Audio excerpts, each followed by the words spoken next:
And of course, the top story that we've been tracking, Iran's supreme leader, Ayatollah Ali Khamenei, led Friday prayers at the Grand Mosque in central Tehran. The supreme leader is currently delivering a public sermon, a first in almost 5 years. Khamenei, in his address, has said that missile attack on Israel legal and legitimate.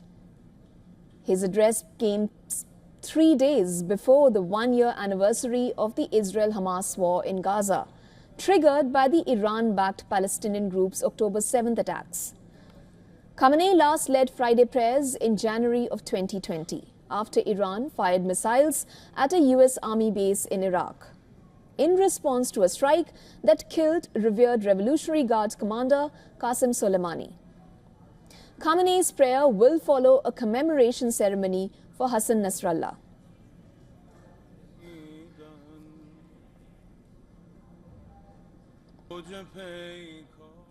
And for more on this, our correspondent Gadi Francis joins us live from Beirut. Gadi, we spoke a short while back.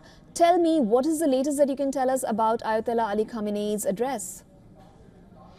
Everybody is waiting in West Asia and the Arab-speaking nations, and it was in what is designated as the axis of the resistance. It is a very decisive moment in the history of this region. The supreme leader of the Islamic Republic, Ayatollah Ali Khamenei, will fill the gap of the assassinated Hassan Nasrallah, the chief of Hezbollah. As we all know by now, the axis of resistance represents all the groups in the Middle East that fight and believe in liberating Palestine. Hezbollah was the leading group of all these groups in the Middle East, and Nasrallah was a leader that is mourned by millions across the region. Today, it is expected that the supreme leader will address in Arabic language, and it has a lot of meaning. It is expected that he will press on the Iranian support to the Lebanese. It is now, we are at a time in Lebanon where every day we are being bombed at night. So everybody is anticipating something a little like Gaza after 1 year of ongoing bombs. Everybody was asking in the region, why didn't Iran step in to stop this or to de-escalate this war? I think after the assassination of Nasrallah, Iranians will say that our wait has stopped after hundreds of rockets hit the Israelis a few days back. I think today, Supreme Leader, as per my sources, the Supreme Leader will talk about the coming days, will talk about the deterrence, will talk about the expected retaliation from the Israelis and what the Iranians might retaliate after that, and would also talk about supporting Lebanon. Now, today, as the Foreign Minister Abbas Araqji arrived in Beirut, tons of aid and relief also arrived, and it's expected to have more and more of these. On the ground in Beirut, bombs are still going. Rescue teams are being attacked if they're trying to pull the rubble in southern suburb of Beirut, which is not very far from where I'm standing. As you can see, this is the capital of Lebanon. At such times, in the middle of the day, it's a bustling street. As you can see, the limited movement really reflects how the Lebanese are living these tough times of destruction daily and bombs every night. Gadi, how much of an impact do you suspect Khamenei's speech will have today on the people of the axis of resistance and the Arab nations in general? I think in this part of the world, it might be a little weird for other people, viewers across the world watching it. Hassan Nasrallah was the leader loved and revered by millions, and his absence shook the region. I think today, the supreme leader, ideologically, politically, and regionally, he will try not only to fill that void, but to cross over that loss and death and talk about the coming days.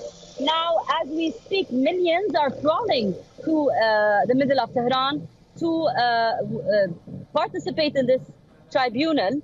I think Supreme Leader Ayatollah Ali Khamenei today will, if the analogy works, Nasrallah was like a father, and now with the absence of the father, the grandfather will speak about this. For this ideology and for these groups, the Supreme Leader of Iran is not a leader in Iran. He's the ideological, spiritual, political, and also military top leader of all what this axis of resistance is and stands for. So this is really being anticipated all across West Asia.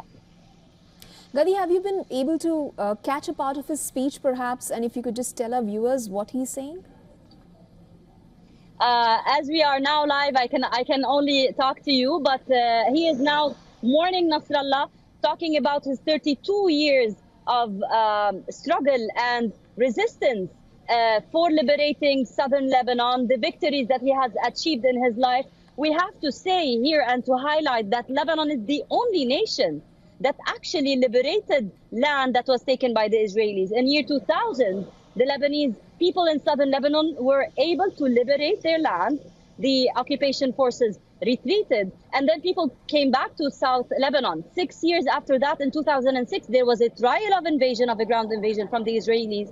And after a 33-day war, the Lebanese people, of course, Hezbollah was able also to deter. So now it is a very deciding time, and this Hezbollah group and this Hezbollah war is not only Hezbollah, it's a Lebanese war. So everybody is waiting what might happen next. Thank you so much, Gadi. We will keep coming back to you. Also important to note here is that Supreme Leader is addressing in Arabic and not in Persian like you mentioned the last time around. Thanks so much for joining us. For all the latest news, download the WION app and subscribe to our YouTube channel.